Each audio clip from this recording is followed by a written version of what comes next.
આપણે ગણિતની અંદર પરિમિતિ અને ક્ષેત્રફળ વિશે અભ્યાસ કરવાનો છે।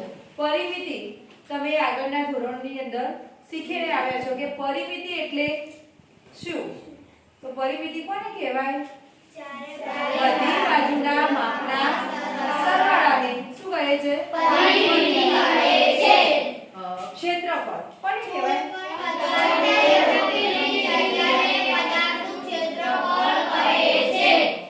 કોઈ પણ પદાર્થની રોકેલી જગ્યાને પદાર્થનું ક્ષેત્રફળ કહે છે।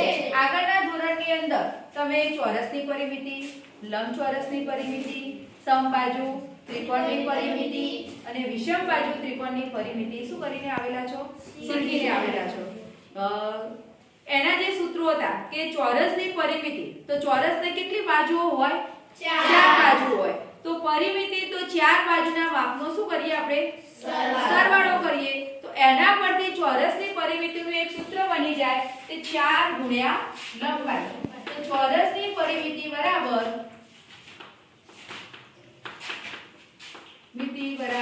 4 ગુણ્યા લંબાઈ।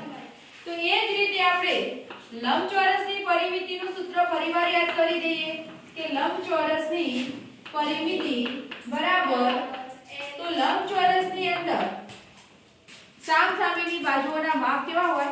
સરખા હોય। તો એને શું કહીએ છીએ આપણે? લંબચોરસ કહીએ। તો સામસામેની એટલે કે લંબાઈ કેટલી વખત છે એની અંદર? 2 વખત છે। પહોળાઈ પણ કેટલી છે? 2। તો 2 ગુણ્યા લંબાઈ વત્તા 2 ગુણ્યા પહોળાઈ। તો આ બંનેની અંદરથી આપણે કોમન કાઢીએ તો કેટલા નીકળે? ધારો કે લંબાઈ કેટલી વખત હતી? 2 વખત વત્તા પહોળાઈ પણ કેટલી વખત છે? 2 વખત। તો આની બંનેની અંદર સમાન સંખ્યા કઈ છે? 2। તો 2 ને આપણે શું કરીએ? બહાર કાઢ્યા તો એનું એક સૂત્ર બન્યું 2 કૌંસમાં લંબાઈ વત્તા પહોળાઈ। તો આ હતું લંબચોરસની પરિમિતિનું સૂત્ર છે। ત્રીજું આપણે અંદર આગળના ધોરણની અંદર ભણીને આવેલા છીએ સમબાજુ ત્રિકોણની પરિમિતિ। તો સમબાજુ ત્રિકોણ કોને કહેવાય? સમબાજુ, સમ એટલે સમાન, બાજુ તો બધી બાજુઓના માપ શું હોય? સરખા હોય। તો એવો જે ત્રિકોણ છે એને કેવો ત્રિકોણ કહેવાય? સમબાજુ ત્રિકોણ કહેવાય। ત્રિકોણની અંદર કેટલી બાજુઓ હોય? 3। તો આનું સૂત્ર બનશે કે 3 ગુણ્યા લંબાઈ। 3 ગુણ્યા લંબાઈ। પછી આપણે જોઈએ વિષમબાજુ ત્રિકોણની પરિમિતિ। વિષમબાજુ ત્રિકોણની પરિમિતિ બરાબર, તો વિષમબાજુ ત્રિકોણ પહેલા કહેવાય કોને?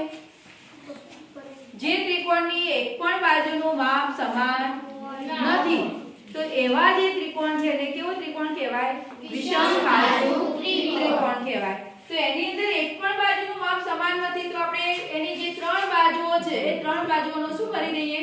સરવાળો કરીએ। તો એનું એક સૂત્ર બનાવીએ a + b + c બરાબર। તો આવું આપણે આગળના ધોરણની અંદર શું કરીને આવેલા છે? પરિમિતિનું શીખીને આવેલા છીએ। ત્યારબાદ આપણે આગલા ધોરણની અંદર થોડા ક્ષેત્રફળ વિશે પણ શીખીને આવેલા છીએ। તો એમાં આપણે ચોરસનું ક્ષેત્રફળ, તો ચોરસનું ક્ષેત્રફળ શોધવા માટેનું જે સૂત્ર હતું તે ચોરસનું ક્ષેત્રફળ। તો ક્ષેત્રફળનો અર્થ થાય કોઈ પણ પદાર્થની અંદર રોકેલી જગ્યા, એને શું કહીએ છીએ આપણે? ક્ષેત્રફળ। તો આનું સૂત્ર આપણે બનાવીએ છીએ લંબાઈ ગુણ્યા લંબાઈ। લંબાઈ ગુણ્યા લંબાઈ। લંબચોરસનું ક્ષેત્રફળ, લંબચોરસનું ક્ષેત્રફળ બરાબર, તો લંબચોરસમાં લંબાઈ હતી, બીજી શું હતી? પહોળાઈ। તો એનું સૂત્ર શું બને? લંબાઈ ગુણ્યા પહોળાઈ। જ્યારે ધોરણ 7 ની અંદર આજે આપણે જે પરિમિતિ અને ક્ષેત્રફળ ભણવાનું છે એની અંદર ત્રિકોણનું ક્ષેત્રફળ અને સમાંતર બાજુ ચતુષ્કોણના ક્ષેત્રફળ વિશે શું કરવાનું છે? અભ્યાસ કરવાનો છે।